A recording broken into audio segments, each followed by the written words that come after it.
FC26 is here and I've got you covered with the best possible settings to get you more wins and give you the best experience possible whilst on the game. Let's go. So heading straight into it, you want to go to settings. Click on settings, game settings. Now we're going to start off with the gameplay. You want to be switching it from custom to competitive, because this is what you're going to be using in champions and rivals. So you may as well use it in all the game modes so you're used to it and everything. In my opinion, the best one. And then we move down shot assistance. It's probably going to be on assisted. With no time finishing in the game, with it being removed, you're going to want to be putting it on precision. I'm going to be honest, you are going to lose games if you're not used to this at the start. If you've not used it before, you will lose games using it. You're going to miss big chances at times, but in the long run it will benefit you once you get used to it. Give it like 50, 100 games, get used to this, and you will definitely be better off in the long run with this on. Assisted is the safe choice and it is okay, but it's not going to give you them pinpoint accurate shots when you need them. So it's going to be more random and more like RNG based, so I'd definitely be going with precision. And then we move down the clearance assistance. You want this on directional, you don't want it on classic. This will allow you to have some control over where the ball gets cleared to, where you're pointing your analog stick. Then we move down to defending, and I would definitely switch this from advanced to tactical. It just gives you more control when you're pressing circle, because in advanced you have to press X to attempt a shoulder tackle or like barge the player off the ball. But with this, when you're playing tactical, when you're close and you're pressing circle, it's gonna like do it as well. You're not gonna have to press X. Overall, I just think there's no point using advanced, and tactical is better. And then we move professional fouls, keep them on.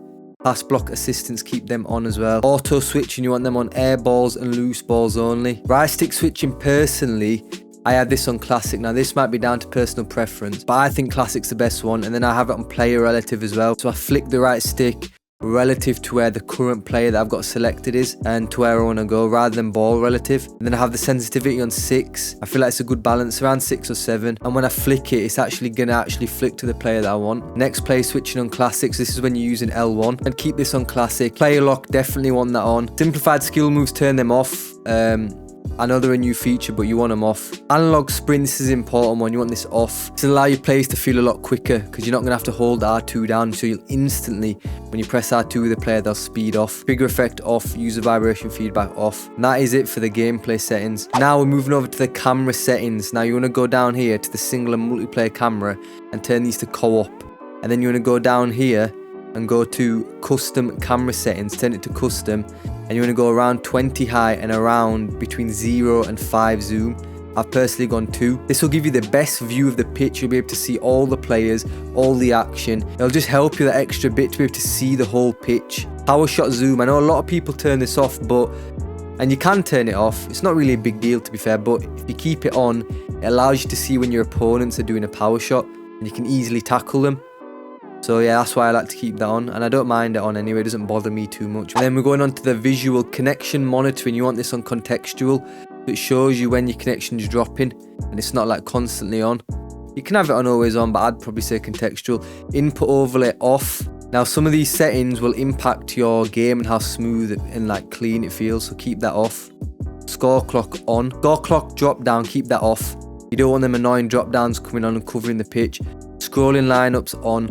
Hypermotion insight overlays off. This will make your game smoother, and you don't really care about them anyway. Tactical chalkboard off, because this is what it looks like when it's on. I don't think you really need that or care for that, and it'll just give you a better, smoother connection as well, so keep that off. Skill move ratings, maybe keep these on at the start. Same with the weak foot ones, just so you can get used to, or if you're not like fully familiar with what your players have, they've got for their weak foot and skill moves.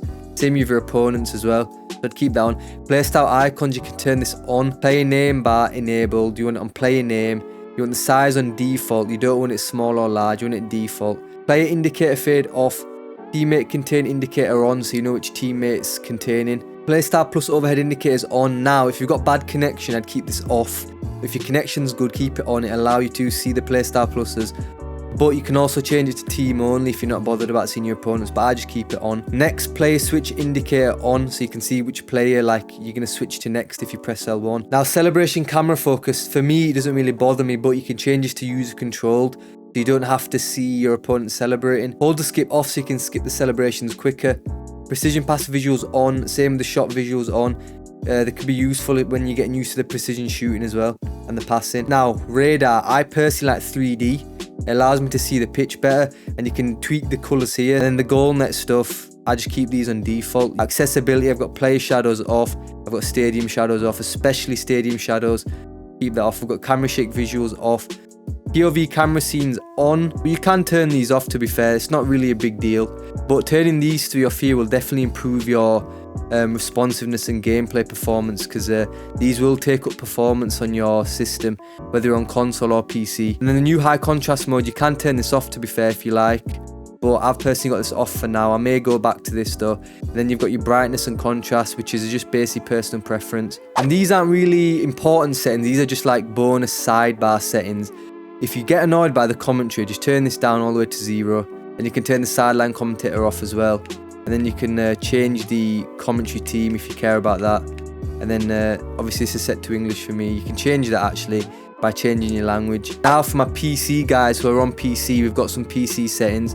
Best display mode is borderless, aka Windows borderless. And then you've got your screen resolution, personally is 1920 1080. And then we've got refresh rate, which is grayed out because it uses the one set on your Windows settings. So it says there your operating system. Frame rate limit, you want to set this unlimited, it'll give you the smoothest possible gameplay.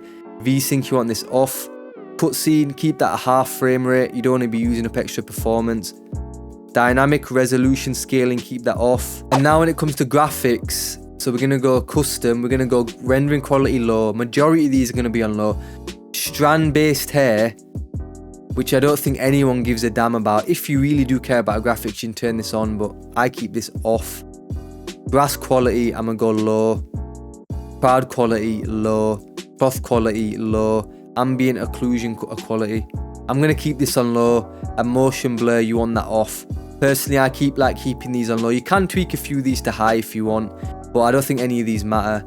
This is just how I personally like to do it. Bearing in mind, you can tweak these. These aren't the important settings, of course. These ones are probably more important here in display. And then to finish off, just a little tip here, matchmaking settings. If you head over here, and you can disable crossplay if you're on console to try and avoid PC sweats and PC hackers. It'll just eliminate the chance of facing a hacker, which is like obviously pretty good.